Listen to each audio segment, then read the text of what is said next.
This video is brought to you by mywayteaching.com.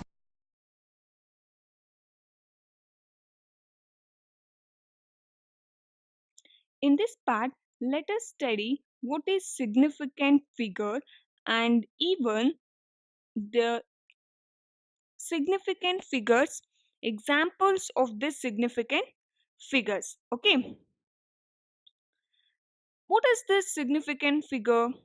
So here you can see this definition: the number of digit in a measurement about which we are certain plus one additional digit which is uncertain are known as significant figures. Okay, the accuracy of every measurement has some limitation depending on the least count of the instrument used, isn't it? We can't measure any quantity with 100% accuracy, isn't it? And this accuracy depends on what? Yes, it depends on least count. Okay, for example, time measured with the help of a watch having a second hand can measure the time up to the accuracy of 1 second, isn't it? In a time watch, we can measure up to the accuracy of second. We can say 53 second. After this 53 second, what is the value before getting 54 second? Say if I say 1 hour 30 minute 53 second and 1 hour 30 minute 54 second.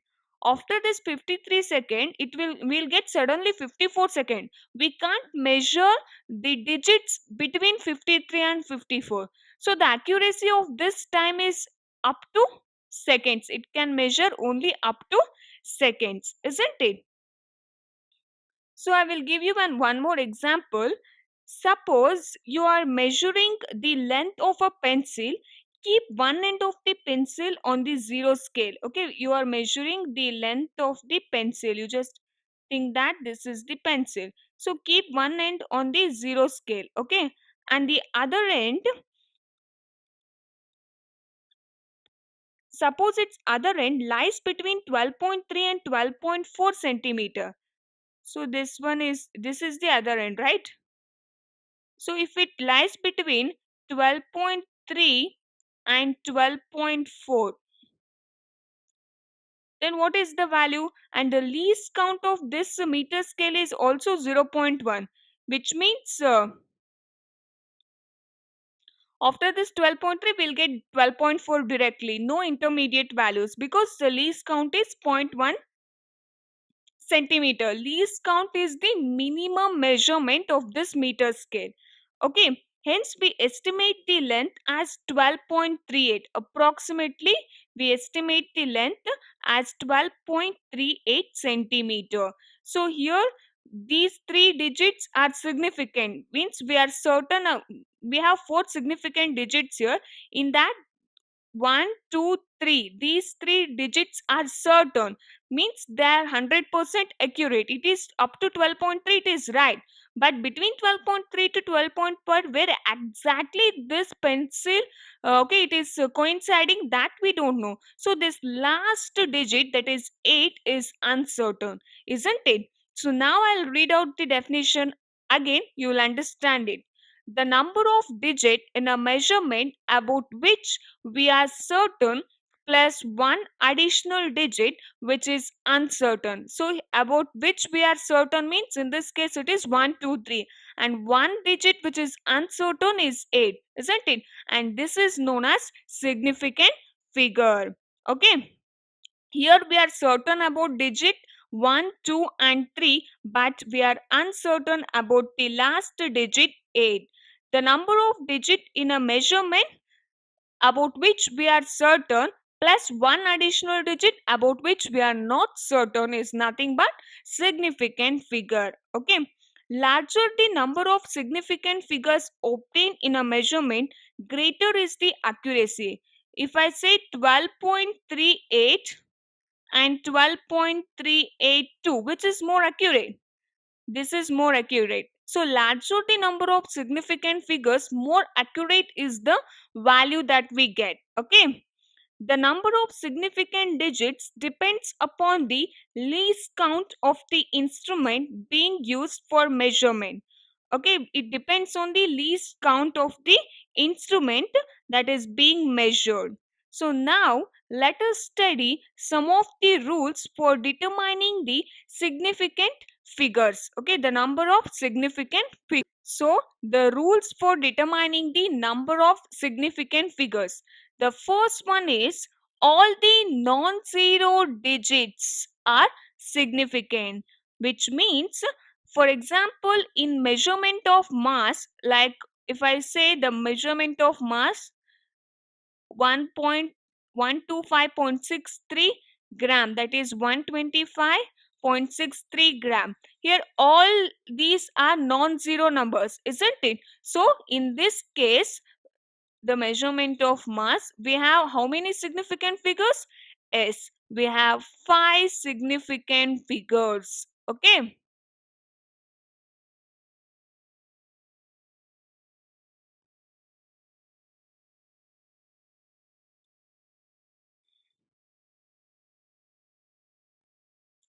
this is the first rule.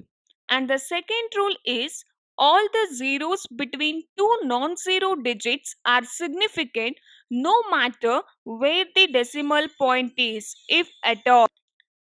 I'll explain it with an example. You just consider the example 0. You just consider the example that is 125.004. Okay, this is for the second rule. So in this there are 6 significant figures. How many? 6 significant figures. All these zeros between two non-zero digits. 5 is a non-zero digit and 4 is a non-zero digit. So the zeros between the two non-zero digits are also significant no matter where the decimal point is. Okay. So according to this rule, how many significant digits we have in this? We have 6 significant digits. The third rule says that if the number is less than 1, the zeros on the right hand of decimal point but to the left hand of the first non-zero digit are non-significant. Which means if we consider a number which is less than 1, then 0.001507. Okay, this is a, what is this? This is a number which is less than 1. So in this case, these zeros, the underlined zeros are not significant. There are only 4 significant figures. So here in this particular case, how many significant figures we have? We have only 4 significant figures.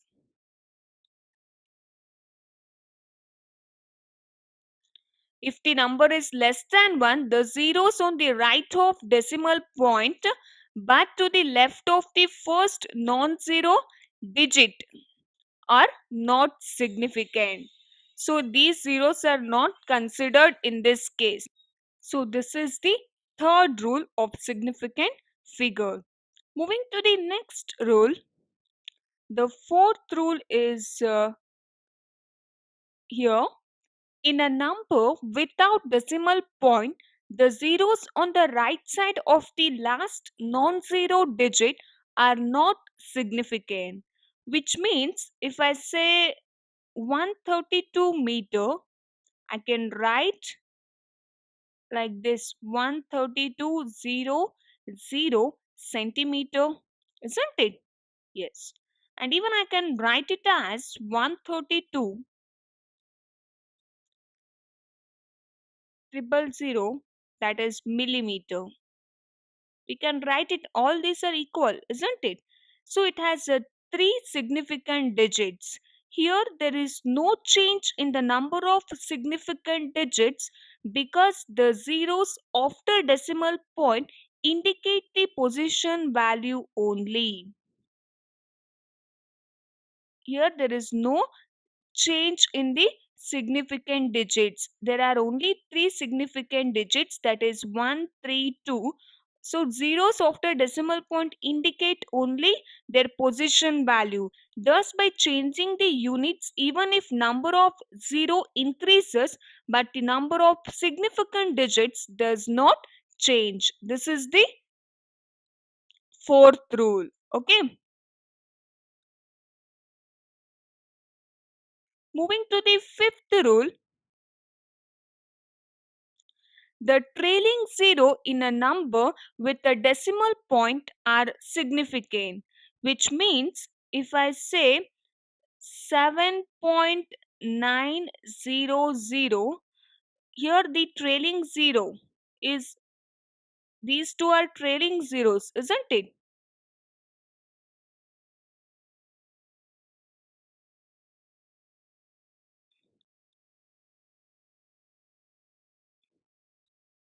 So the trailing zero in a number with a decimal point are significant. So in this case,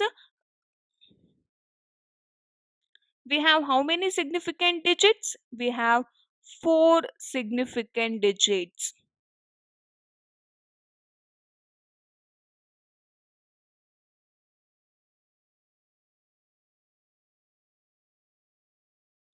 And even I can give you one more example for this fifth rule, that is 0.7900 is another example. Here also we have trailing zeros, isn't it?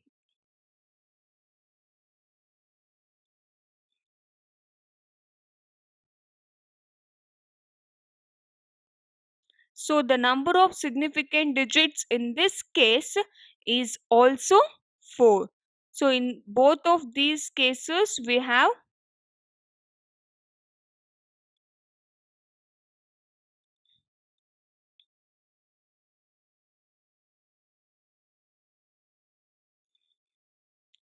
4 significant digits. So this is the fourth rule. Now we studied the 5 different rules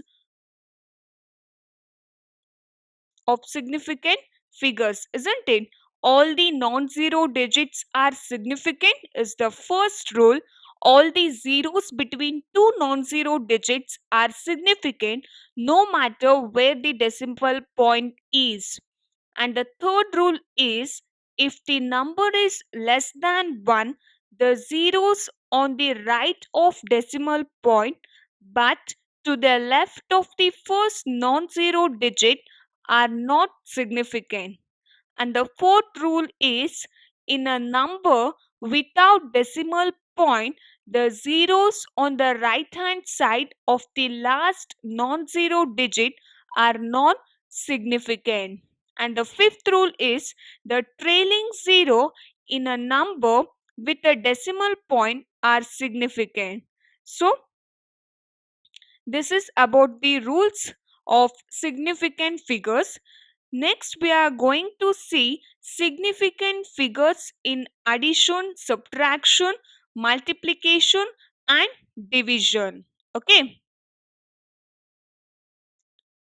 significant figures in addition, subtraction, multiplication, and division. Any physics experiment involves a series of measurement, and each of these measurement is made up to a certain degree of accuracy. The number of significant figures depend upon the least count of the measuring instrument.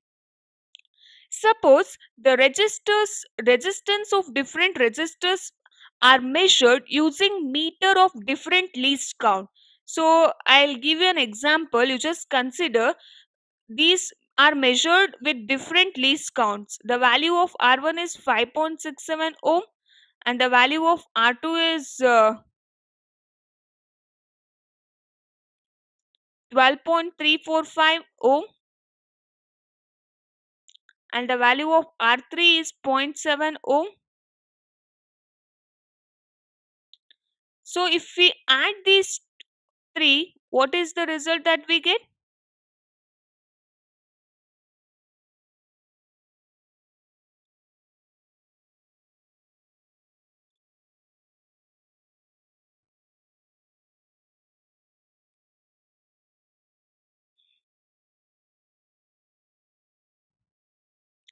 Yes. Now the question is, are we justified in carrying out sum like this?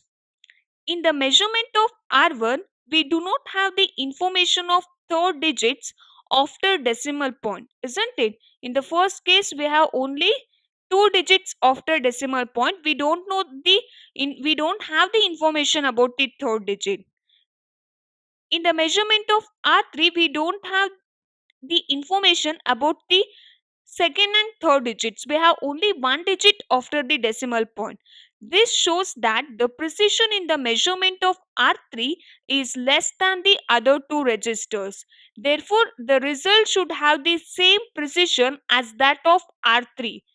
Okay, in R1, R2, R3, R3 is having the least precision, so the result should also have the precision of R3. So instead of 18.715, the answer we get is only 18.7.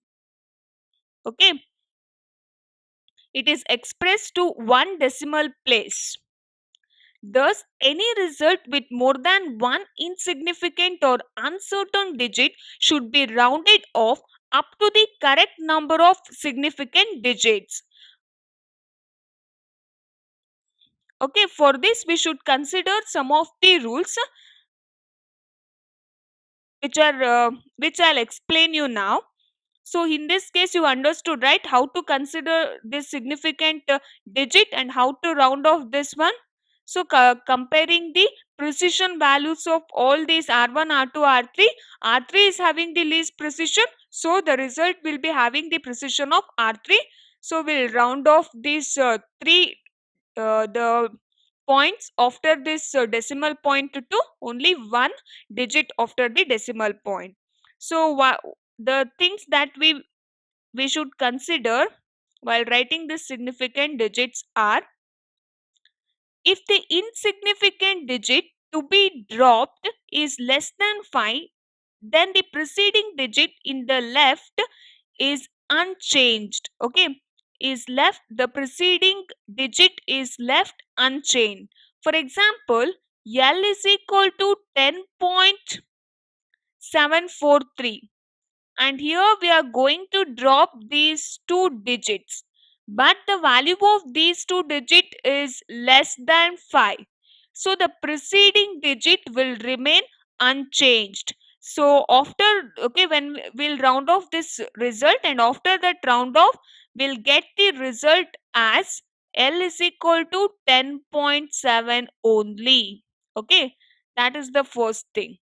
And the second thing is, if the digit to be dropped is more than 5, if I consider L is equal to 10.68, and here we are going to drop this second digit after the decimal point.